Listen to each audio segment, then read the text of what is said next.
So you had a record month. Congratulations. Now what?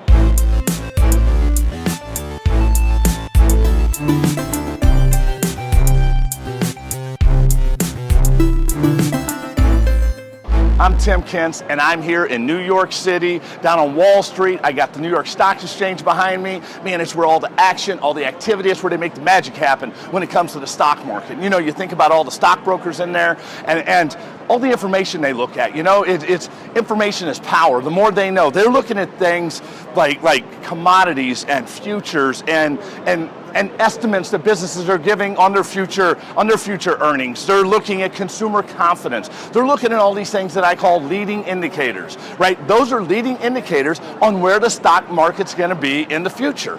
And once they have all that information, now they can make educated decisions. They can buy the right stocks based on what it's going to look like. Because what's going on right now was determined by 30 days ago, 60, 90 days ago. So how does that apply to us in the dealership? Well, how many times have you seen dealerships or salespeople have record months and then the next month they fall off? I mean, you see it. I always tell guys in the stores, be aware, be careful of a record month, because typically the next month we crash and burn. You know, you sell 25 cars in 1 month, next month you sell 10. Why is that? Why does that happen?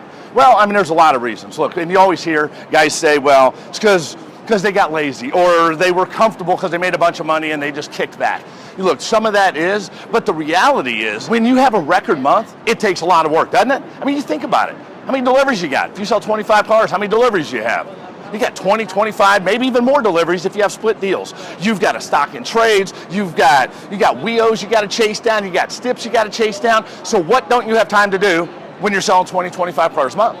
Yeah, isn't that right? You don't have time to follow up. You don't have time to prospect. You don't have time to fill your funnel. So then you get into the next month and you look up on the 15th of the month, you got 4, 5, 6 cars out and you're like, man, I got to get my act together. Here's why.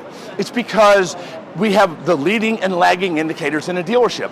This month isn't determined by what you do this month.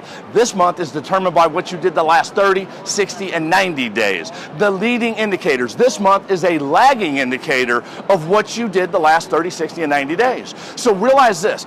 Congratulations, you did a great job doing all your follow-up and all your prospecting on that month that wasn't the best.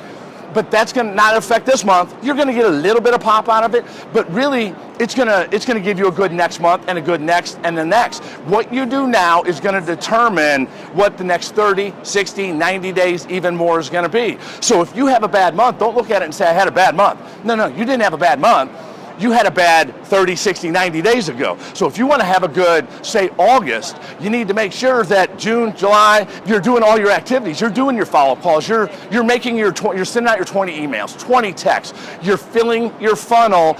That way you can recession-proof yourself by doing all the right things all day, every day. And look, I understand you sell 25 cars, there's a lot of deliveries. You got a lot of work to do, but you got to make the time to do all those activities. You got to make the time to fill your funnel. And once you make the time to fill your funnel, to focus on those leading indicators today, you're going to guarantee your success every month and every year. So what you do today, your activities today are going to define who you are and what you achieve tomorrow and the next day and the next day. So what are you going to do today to guarantee your success tomorrow?